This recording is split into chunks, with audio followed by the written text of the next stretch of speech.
사랑 나타나 내 영혼 아름답네. 주 내 맘에 늘 계시고 나 주의 안에 있어. 저 포도비에 같으니 참 좋은 나의 친구. 내 친구 되신 예수님 날 구원하시려고 그 귀한 몸을 버리사 내 죄를 대속했네. 나 주님을 늘 믿으며 그 손을 의지하고 내 몸과 마음을 바쳐서 끝까지 충성하리. 내 진실하신 친구여 그 은혜 내려주사 나 항상 도와시고 내 방패 되옵소서. 그 풍성한 참 사랑을 내 능히 끊을 쏟나. 날 구원하신 예수는 참 좋은 나의 친구.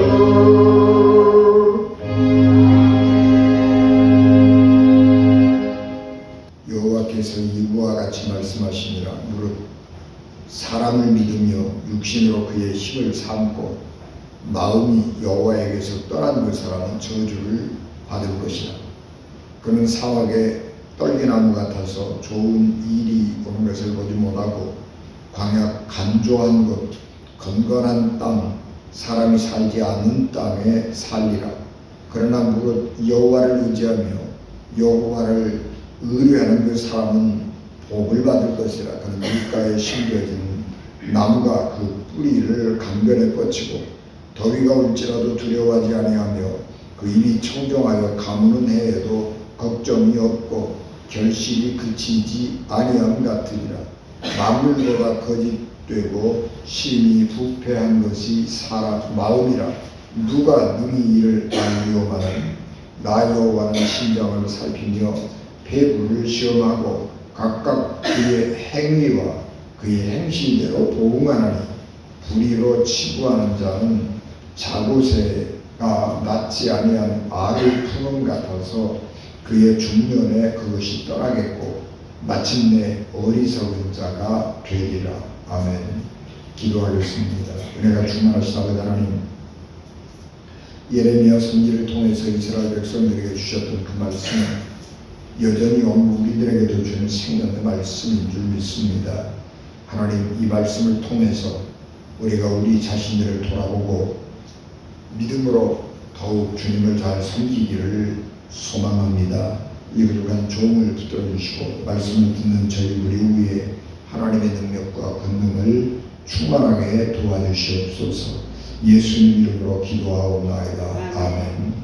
사람은 자기의 행동을 통해서 내가 어떤 사람인가 하는 것을 말하는 것입니다. 그래서 우리가 그 사람이 어떻게 행동하는가 그것을 보면 그 사람이 어떤 사람인가 그런 것을 알게 되는데, 사람이 행동하게 되는 그 기본적인 바탕은 어디에 있느냐 그러면 마음에 있습니다. 그래서 마음을 사람의 중심이라고 말합니다. 그런데 사실은 우리가 마음 그렇게 늘 얘기를 하면서도 마음이 뭐냐 그렇게 물어보면 이게 막연하거든요. 마음이 뭐야? 근데 그런 막연한 것을 생각을 하게 되고 정확하게 마음이 뭔가를 정의하기가 어렵습니다. 그래서 마음이란 뭐냐라고 하는 것을 철학적으로도 이렇게 논의를 하고 있습니다. 그런데 우리가 이제 모든 것들을 종합해 보면 마음이란 뭐냐 그러면 생각의 근원이고 생각하는 방식입니다. 그러니까 마음이 생각이라고 말할 수 있는 거예요. 생각이 마음이라고 말할 수 있는 것이죠. 그래서 마음이라고 하는 것은 생각인데 그 마음이 어떠하냐에 따라서 생각이 어떠하냐 하는 것이 달라지는 거예요. 그러니까 마음이라고 하는 것은 생각이기는 하지만은 마음이 생각 전부는 아니에요. 그 생각 속에는 어떤 식으로 생각하느냐 하는 것과 같은 생각하는 방법, 그게 거기에 있거든요. 그렇기 때문에 마음이라고 하는 것은 생각의 근원이면서 생각하는 방법이라고 정의를 할 수 있는 것입니다. 그래서 이 마음이 어떠하느냐에 따라서 사람이 달라지고 또 마음이 어떠하느냐에 따라서 사람의 행동이 달라질 것입니다. 그래서 저 사람이 앞으로 어떤 행동을 할 것인가 하는 것을 알려고 하면 그 사람의 마음을 알면 되는 것입니다.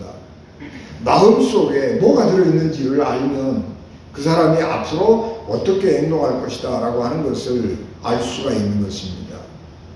그런데 사람이 마음을 알 수가 없잖아요. 그래서 마음을 알아보기 위해서 여러 가지로 애쓰면서 결국 내리는 결론은 뭐냐? 사람을 외모로 보고 판단할 수밖에 없다라고 하는 것입니다. 그래서 옛날 우리 선조들은 사람을 판단하는 기준을 4가지 가지고 있었죠. 신, 언, 서, 판 그렇게 말했습니다. 신체죠. 얼굴이 얼마나 용모가 준수하냐, 체격이 얼마나 좋으냐, 뭐 그런 거 가지고 따졌습니다. 그래서 그런 것들을 보면 대충 알 수 있어요. 얼굴이 못생겼다, 잘생겼다 그런 것의 문제이기도 하지만 그 얼굴 속에 나타난 것, 얼굴은 마음의 간판이거든요. 그래서 그 마음 속에 그가 어떤 걸 가지고 있냐 하는 것에 따라서 얼굴로 드러나는 거예요. 그러니까 얼굴을 이렇게 가만히 보고 있으면 그 사람의 눈동자를 가만히 보고 있으면 아, 이 사람이 어떤 사람이겠다 이제 그런 생각을 하게 됩니다. 그 다음에 이제 말씨죠. 말을 어떻게 하느냐, 말을 곱게 하느냐, 거칠게 하느냐, 뭐 그런 것을 시작으로 해서 그 사람의 말하는 태도를 보면 아, 그 사람이 어떤 사람이다, 뭐 그런 것들을 이렇게 알 수가 있고요. 글씨죠, 글씨.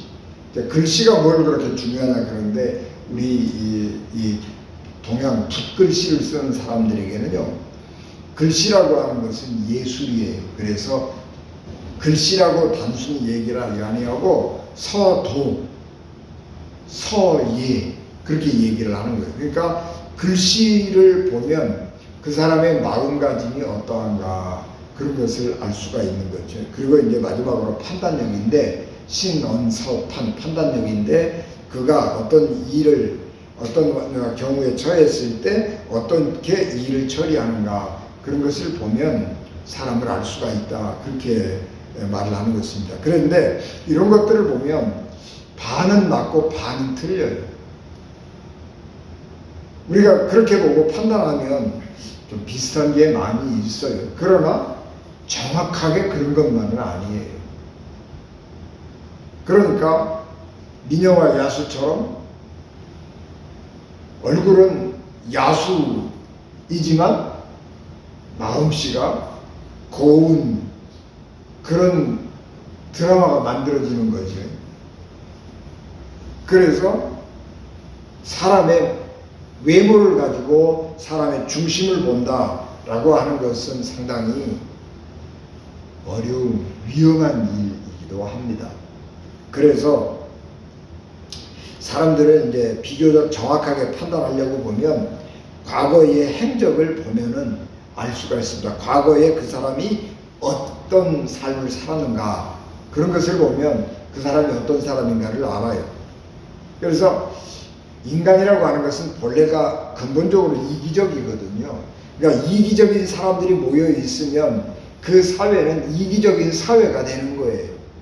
그런데 어떠한 지도자가 나타나서 어떠한 사람이 나타나서 그 이기적인 자아를 이타적 사회로 이타적 공동체로 바꾸려고 노력하는 사람들이 있어요. 그래서 이 사회의 정의, 사회의 질서, 또 사회의 제도, 이런 것들이 정의로운, 올바른 이런 제도, 이런 법이 만들어져야 된다, 그렇게 생각을 하고 일생 동안 그 일에 대해서 투신하고 분투하는 사람들이 있습니다. 그래서 사회가 정의로워지는 거예요. 그러면 이제 그 사람을 보면 아, 그 사람은 참 의로운 사람이다, 그렇게 우리가 판단할 수 있는 거죠.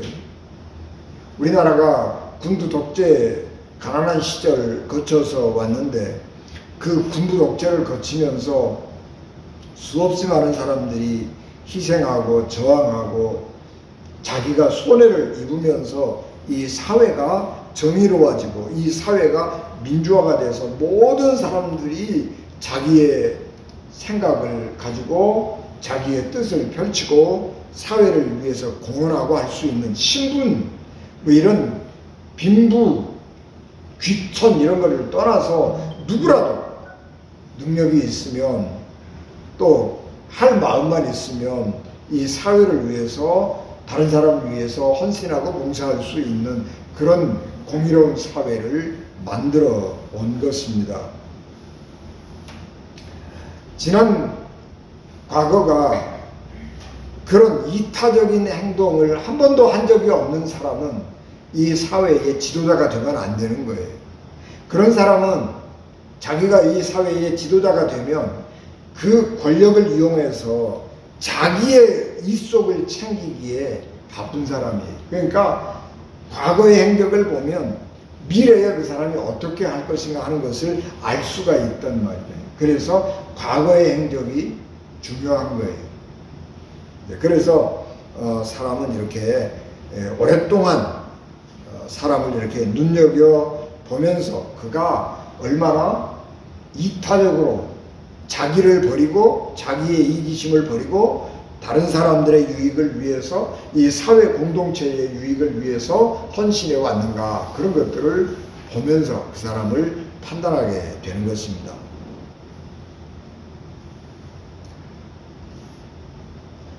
이스라엘 사람들의 그 신앙은 신명기에 가장 잘 나타나 있죠. 신명기 28장에 보면 하나님의 말씀을 순종하는 사람은 복을 받고 하나님의 말씀을 거역하는 사람은 저주를 받는다. 그것이 신명기에 나타난 신앙이고 이스라엘 백성들이 믿었던 신앙입니다.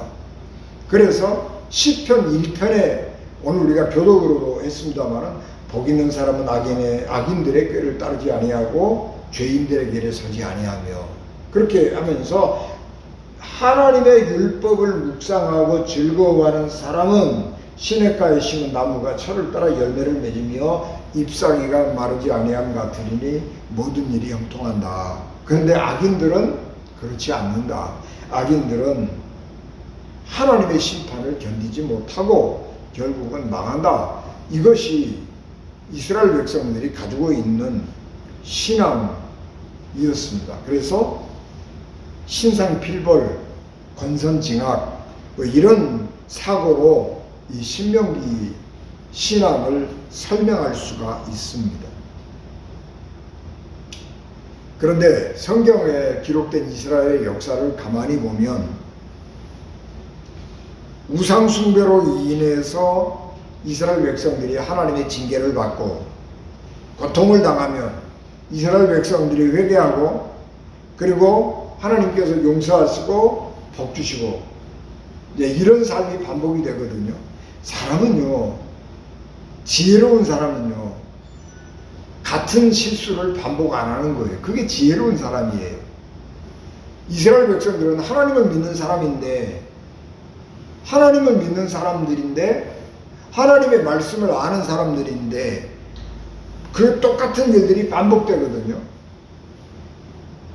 참 좀 살만해지고 넉넉해지면 하나님을 배반하고 우상숭배하고, 그리고 또 살다가 하나님 말씀을 버리고 떠나 살다가 하나님의 징계를 받고 고통당하고 어렵고, 그러면 또 그때 어려우면 또 회개하고, 이런 삶들이 이렇게 반복이 되는 거예요. 그래서 마지막에는 나라가 망할 판이에요. 망할 판. 그래서 예레미야 선지가 가만히 이스라엘 백성들의 역사를 살펴보고 이스라엘 백성들의 삶을 살펴보는 것입니다. 삶을 살펴보면서 왜 우리가 이렇게 나라가 망할 지경에 놓여 있느냐, 그런 것을 반성하는 거예요. 예레미야 선지자가 활동하던 때에는요, 바벨론에 의해서 나라가 지금 망하게 생길 판이거든요. 근데 예레미야는 나라가 이렇게 가면 망할 수밖에 없다고 하는 거 알아요. 왜냐 그러면 이스라엘 백성들이 우상 숭배했잖아요. 하나님이 제일 싫어하는 게 우상 숭배거든요. 근데 우상 숭배를 했어요. 그러면 나라가 망하는 거예요. 여러분, 우상을 숭배하면요, 악령을 숭배하면요, 나라가 망해요. 우리나라 조선시대에도 사극을 여러분 보시라고. 사극을 보면 궁중에서 점쟁이가 들락날락하고 무당들이 들락날락하고 궁중에서 절하고 굿하고 궁중에서 누구 저주하는 사람 있으면 그거 모형 만들어 놓고 활쏘고 바늘로 찌르고 뭐 그런 사수를 행하고 그런 사극이 있잖아요. 그런데 그 사람들이 다 결국은 어떻게 되지요? 비참하잖아요. 비참하게 끝나잖아요. 그래서 궁중 안에서 피바람이 불고 전국적으로 피바람이 불어요. 우상이라고 하는 건 뭐죠? 악령이잖아요. 악신이잖아요. 귀신이잖아요. 사탄이잖아요. 성령이 아니잖아요. 악한 영을 섬기기 때문에 악한 영을 섬기면 망하는 거예요. 그런데 예레미야 선지자가 가만히 생각을 하면서, 아니, 망할 줄 뻔히 알면서 사람들이 왜 그럴까? 그러는 거예요. 여러분, 우리가 지금 대통령 선거하면서도 뭔 무당들이 뭐 법사들이 무슨 뭐 이 스님이라고 그러는데 불교계 정통 불교에 승족을 갖고 있지 않은, 괜히 내가 혼자 스님이라고 그러는 그런 사람들이, 그거 다 사이비들인데, 그런 사이비들이 다 좌지우지하고 그러고 있는데 우리 교회가 이런 걸 알아야 되는 거예요. 교회가 이런 악한 영들을 따르는 사람들을 그냥 두면 안 되는 거예요. 잘못됐다고 말해야 되는 거란 말이에요. 그런데 사람들이 가만히 있는 거예요. 가만히 있어요. 왜 그래? 예레미야가 왜 저렇게 똑같은 일을 반복하면서 악신을 섬길까, 우상을 숭배할까, 그리고 왜 망할까, 망할 줄 뻔히 알면서 왜 그 짓을 할까? 그러고 보니까 마음에 문제가 있는 거예요. 마음에.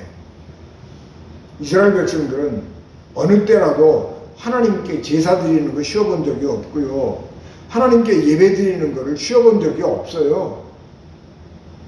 그래서 예루살렘 성전 안에서는 끊임없는 제사가 드려졌고, 이스라엘 백성들은 때를 맞춰서 절기 때마다 예루살렘에 와서 제사 드리고 하나님 말씀 듣고 회당에 모여서 예배 드리고 하나님 말씀 듣고 그랬단 말이에요. 그런데 똑같은 역사의 비극은 반복되는 거예요. 그 뭐냐? 마음이, 형식은 그렇게 있는데 마음이 하나님 앞에 안 가 있는 거예요. 제사 지내고 율법을 지키고 할례를 행하고 그런 일들은 잘 해요. 그런데 마음이 하나님에게서 멀어져 있기 때문에 관습적으로, 습관적으로 하는 거예요.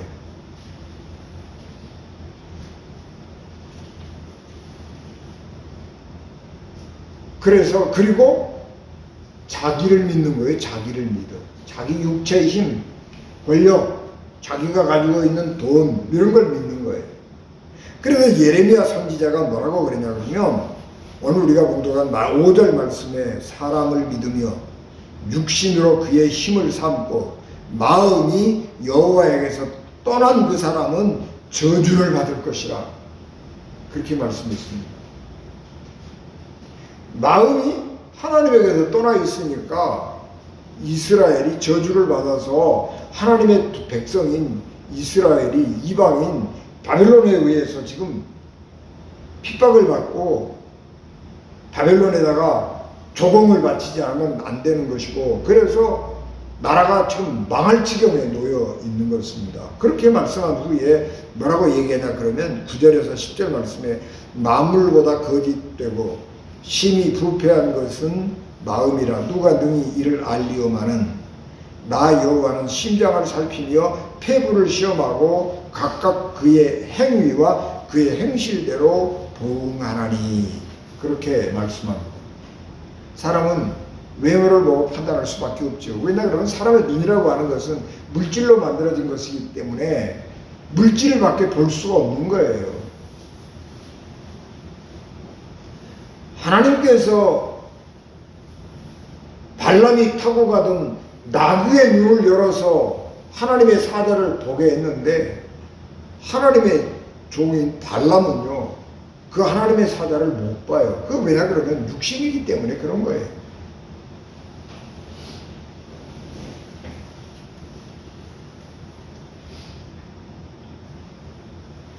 그래서 사람은 육신을 보고 판단할 수밖에 없는데 하나님의 눈으로 세상을 사람들의 마음을 들여다보니까 이 마음 안에가 온통 다 부패되어 있는 거예요.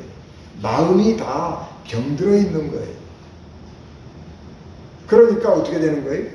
망할 줄 알면서도 그 길로 가는 거예요. 죽을 줄 알면서도 그 길로 가는 거예요. 병들었으니까. 마음에 악한 것들이 있으니까 가는 거예요.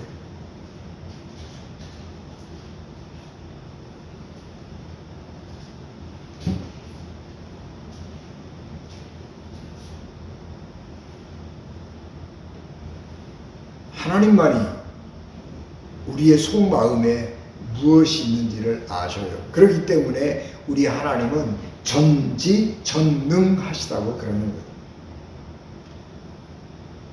사탄은 또는 귀신은 영이니까 우리 속마음을 알까요?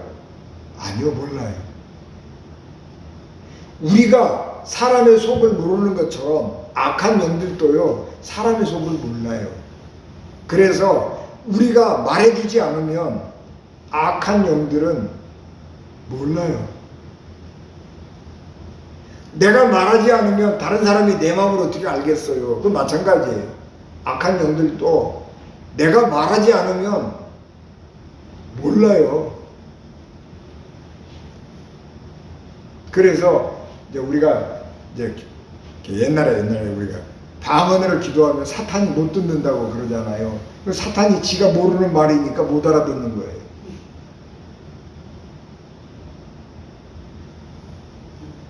그러니까 하나님은 우리가 말 안 해도 우리 마음에 무엇이 있는지를 아시고 필요한 것을 공급해 주시는 분입니다. 아까 마음이라고 하는 게 뭐냐? 생각하는 방식이고 생각의 근원이다. 제가 서두에서 말씀을 드렸습니다. 근데 성경은요, 그렇게 구체적으로 말하지는 않지만은 마음이 뭐냐? 그러면 심장이라고 그랬어요. 심장. 여러분, 마음이 뭐냐? 그러면 우리가 이렇게 심장 모양 하트 이렇게 그리잖아요. 서양 사람들이 그렇게 해요. 마음은 어디에 있다고 생각했어요? 가슴에 있다고 생각해요. 근데 그 가슴은 뭐예요? 심장에 있는 거예요. 심장. 그래서 마음은 심장이라고 생각을 했어요. 생각은 누가 하는 거예요? 심장이 한다고 생각했어요. 요즘에는 뇌과학이 발달해가지고 생각은 뭐가 하는 거예요? 머리가 한다고 믿는 거예요. 머리가 한다고. 그래서 모든 생각의 근원은 어디에 있어요? 머리에 있다고 현대 뇌과학자들은 말해요. 근데 그거는 반은 맞고 반은 틀렸어요. 사람은요, 뇌로만 생각하지 않아요. 우리 몸 전체를 생각하는 거예요. 그래서 심장으로도 생각하는 거예요. 그런데 왜 사람들이 심장을 마음이라고 말하느냐 그러면 사람이라고 하면 그 생각이 따뜻해야 돼요. 사람이라고 하면 생각이 다른 사람을 유익하게 해주는 생각을 해야 되는 거예요. 그게 생각이에요. 그래야 사람이에요. 그런데 머리로만 생각하는 냉혈한이라고 그래요. 머리로만 냉철하게 생각하는 사람은 다른 사람에 대해서는 1도 생각도 안 하고 다른 사람들에 대해서는 아무 생각도 안 하고 내 생각만 하고 사는 거예요. 그것 보고는 짐승이라고 그러는 거예요. 그래서 생각이라고 하면 따뜻하고 사랑스럽고 그래야 그게 생각이지, 얼음장같이 차갑고 칼같이 예리하면요, 그건 섬찟해서 옆에 안 가는 거예요. 그건 사람이 하는 생각이 아니에요.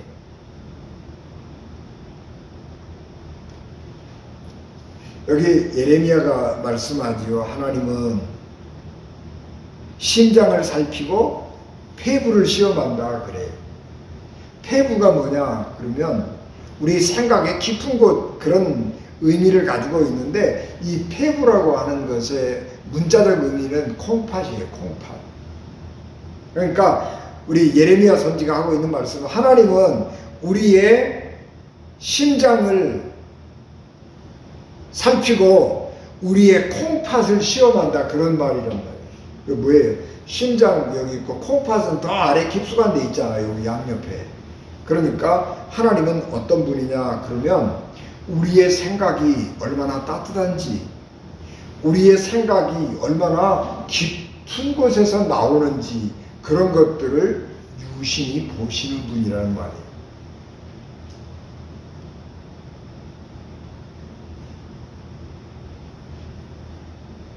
우리의 생각이 아무 생각 없이 가만히 있다가 불쑥 내뱉은 말, 가만히 있다가 그냥 차갑게 탁 자르고 가는 말, 이런 것들은요, 생각도 아니고 말도 아니라는 거예요. 생각이라고 하는 것은 깊은 곳에서 생각해보고 또 생각해보고, 다른 사람, 내가 이 말하면 다른 사람이 어떻게 생각할까, 그런 것도 생각해보고, 내가 다른 사람을 어떻게 좀 좋게 해주고 더 유익하게 해줄까, 그런 따뜻한 생각이 우리 속에, 여기 마음에, 가슴에 가득 차가지고 이렇게 거기서부터 올라나온 말, 올라나오는 생각, 그런 곳에서 나오는 행동, 그런 것이 하나님이 기뻐하시는 생각이란 말이에요.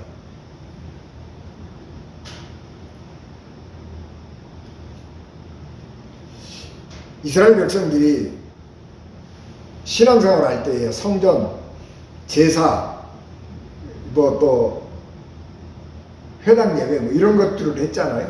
그러니까 철마다 예루살렘에 올라가서 어떤 사람들은 그냥 양을 가지고 제사를 지내고, 어떤 사람은 비둘기 가지고 제사를 지내는데, 어떤 사람은 그냥 황소를 잡아가지고 제사를 지내고, 그냥 솔로몬 같은 사람은 1000번째 황소를 1000마리를 잡아다가 제사를 지내고, 우와, 그 사람 정말 믿음 좋은 사람이야 그러잖아요. 우리도 어떤 사람이 믿음 좋으냐 그러면, 하나님 앞에 헌금도 열심히 하고 예배 참석도 잘하고 교회 행사에 빠지지 않고 나오고, 그러면 야, 그건 참 믿음 좋은 분이야. 우리는 그렇게 판단할 수밖에 없단 말이에요. 그런데 그런 것 가지고는 안 된다는 거예요. 우리의 속에서 깊은 곳에서 나오는 생각이 아니면, 형식적으로 습관적으로 남 눈에 보이기 위해서 그렇게 겉포장으로 그렇게 하는 것은 하나님이 기뻐하시지 않는 생각이라는 것입니다. 여러분들, 우리가 예수님을 믿으면, 예수 이름 믿고 세례를 받을 때에 성령이 우리에게 임하잖아요. 그러니까 그 오래도록 신앙생활을 하면, 오래도록 하나님을 섬기고 예배드리고 성경 말씀 읽고 그렇게 하다 보면, 그 성령께서 우리에게 주시는 그런 깨달음들이 있어요. 그래서 조금씩 생각이 변하고 이렇게 생활이 변하고 그래요. 그래서 예수님을 그렇게 불같은 신앙은 안 가지고 있는 것 같은데, 신앙생활을 오래 한 사람들을 보면 그래도 천국이 있고 지옥이 있고 그런 것도 알고 그래요. 그래 우리가 살다가 그래도 착한 일하고 좋은 일하고 살다가 그래도 천국 가야 되잖아. 이런 생각하고 살잖아요. 근데 그 성령의 임재를 경험하지 못한 사람들이 천국이 어디 있어요? 야 죽으면 그만이지 무슨 죽은 다음에 지옥이 있고 천당이 있냐? 그렇게 얘기하는 거예요. 이거는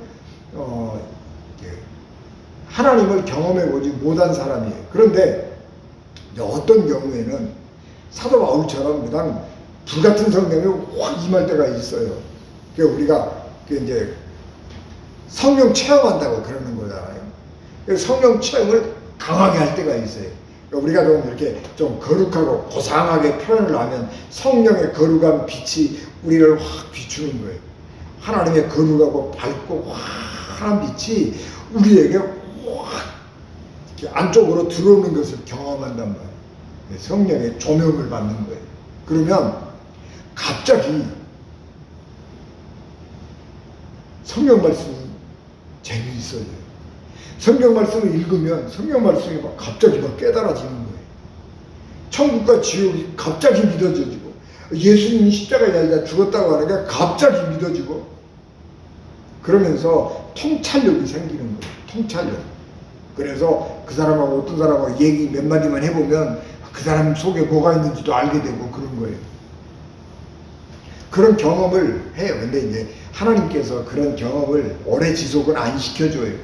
한번 경험했으면 됐어요. 그래서 그런 경험을 토대로 해서 살아가도록 우리의 지성을 이렇게 하나님이 발전시켜 주시거든요. 내가 언제 투시의 은사를 받았다. 그래서 그 사람 그 은사가 평생 지속되는 거 아니에요.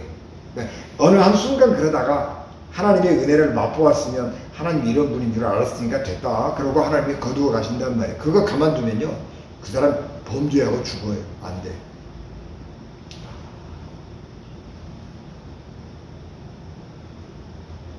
그럴 때 우리의 생각이 확 달라지는 거예요. 우리의 마음이 확 달라지는 거예요. 그런데 이스라엘 백성들이 그 하나님 앞을 떠났을 때에 하나님이 징계하신다고 하시는 것을 경험하고 알면서도 행동을 바꾸지 못하는 것은 그런 하나님의 은혜를 못 받은 거예요. 마음이 변하지 않는 거예요. 그래서 죄의 근원이 어디에 있느냐? 이스라엘 백성들이 이렇게 죄를 짓는 원인이 어디에 있느냐? 마음이 부패하고 썩었기 때문이라고 하는 거예요. 그래서 하나님이 원하시는 것은 우리 성령의 도우심을 받아서 우리의 중심이 변화되는 거예요. 그래서 하나님은 우리의 중심이 어떻게 변하는가 하는 것을 끊임없이 살피시는 거예요. 여러분, 우리가 중심이 변한다고 하는 건 뭐예요? 생각의 의도가 선하게 되었다고 하는 것을 의미하는 것입니다. 의도의 순수성. 이게 굉장히 중요한 거예요. 여러분, 의도가 좋은 거라고 그래서 결과도 반드시 좋은 거는 아니에요. 의도는 좋았는데 결과가 어떤 때는 나쁜 수도 있어요. 그런데 하나님은 결과를 보고 너 잘못됐다 그런 게 아니고 의도, 얼마나 그가 하나님 마음에 합한 마음인지, 얼마나 하나님의 뜻에 합당한 생각을 했는지 그런 것을 귀하게 여기시는 것입니다. 그래서 우리가 하나님의 사람이 된다라고 하는 것은 의도가 순수해야 돼요. 의도가. 마음 그 바탕이 순해야 되는 거예요. 그래서 과부가 렛돈 2개를, 동전 2개를 아주 부끄럽고 조심스러운 마음으로 성전에서 이렇게 드릴 때에 예수님께서 그걸 보시고 저 여자가 제일 큰 걸 드렸다. 그렇게 얘기합니다. 이 다윗이 자기가 아주 왕으로 이렇게 잘 살게 된 것이 하나님의 은혜인 줄 알았는데 하나님은 천막 가운데 살고 계셔. 그래서 얼마나 내가 부끄럽고 하나님한테 죄송한지, 내가 하나님이 살 집을 하나 잘 지어야 되겠다. 그리고 생각하고 나단 선지자에게 내가 하나님의 집을 지어야 되겠다. 그렇게 얘기하니까 하나님이 그걸 이렇게 들으시고 나단에게 그러잖아요. 다윗은 피를 많이 흘린 군인이 군인인데 그 군인이 하나님의 평화의 전을 짓는 것은 합당하지 않으니까 짓는 것은 내가 허락하지 않는다. 그러나 그 마음이 기특하고 가상해서 내가 그에게 복을 주겠다. 그리고 엄청난 축복을 해주시는 거예요. 그러니까 하나님은 그런 거예요. 우리 의도의 순수성, 우리 중심이 어디에 있는가, 그런 것을 보는 것입니다. 중심에는 하나님에 대한 불신, 불만을 가지고 있지만 내가 그것을 표현했다가는 하나님 앞에 벌받아 죽을 것 같으니까 두려워서 겉으로 그냥 억지로 신앙생활 하는 것처럼 하는 그런 신앙생활 하나님 기뻐하시는 게 아니고 정말 하나님을 사랑하고 하나님을 신뢰하는 마음으로 무슨 일을 한다면 하나님은 그 일을 기뻐하시는 것입니다. 그래서 하나님은 언제나 우리의 중심을 보시는 것입니다. 그가 어떤 마음으로 했느냐, 정말 하나님을 사랑하는 마음으로 했느냐, 정말 따뜻한 마음 가지고 다른 사람을 배려하고 다른 사람의 유익을 주려고 하는 마음에서 했느냐, 내 유익을 취하려고 그냥 포장을 이렇게 했느냐 하는 것을 하나님은 분별하시는 것입니다. 그래서 중심을 보시는 하나님 앞에서 우리가 겉모양만 신앙이 좋은 척하고 그리고 속으로는 돈이나 권력이나 이런 거 좋아하고 의지하고 그런 생활을 해서는 안 된다 하는 것이고, 하나님은 그런 사람은 육신을 의지하고 권력을 의지하고 돈을 의지하고 그리고 살아가는 사람들 하나님이 반드시 징계하신다고 하는 것입니다. 하나님은 우리의 마음 깊은 것을 보시는 분입니다. 우리가 비록 이 시국에 예배드리고 성도의 교제를 나누는 일이 여의치 않아서 예배에 왔다가 그냥 싹 얼굴만 보고 그냥 헤어지고 커피 한 잔도 못하고 헤어지고 이제 그런 일들이 우리가 좀 이렇게 지속이 되어서 좀 이렇게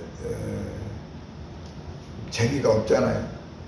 또 세상이 이렇게 하도 빨리 변하니까 옛날에 내가 잘 나갔는데 이제 그런 생각에 휩싸여서 지금 현재 내가 살아가는 삶에 좀 이렇게 위축되고 속상할 수도 있고 이제 그렇기는 합니다만, 어떤 형편과 처지 가운데 있든지 간에 중요한 것은 우리 중심에 정말로 하나님을 사랑함이 있느냐, 정말로 우리 주님을 닮음이 있느냐, 그리고 우리 그 예수님의 마음 가지고 모든 일을 하고 있느냐 하는 것을 우리 주님이 살피십니다.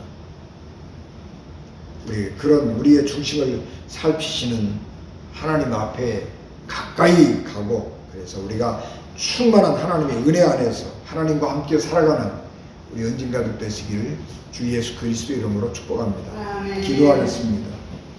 은혜가 충만하신 아버지 하나님, 주의 은혜와 사랑을 저희들에게 충만하게 하시고 주의 능력과 권능을 넘치게 허락하여 주시옵소서.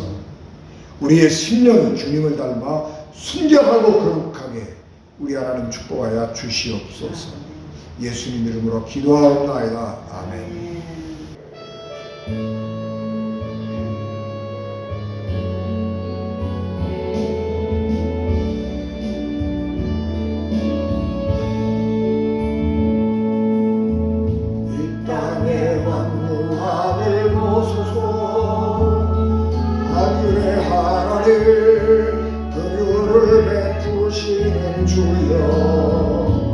우리의 죄악 용서하소서. 이 땅 고쳐주소서. 이제 우리 모두 하나며 이 땅에 무너진 기초를 다시 쌓을 때 우리의 우상들을 태우실 성령의 불 임하소서. 공의 불길 타오르게 하소서. 진리의 말씀 이 땅 새롭게 하소서.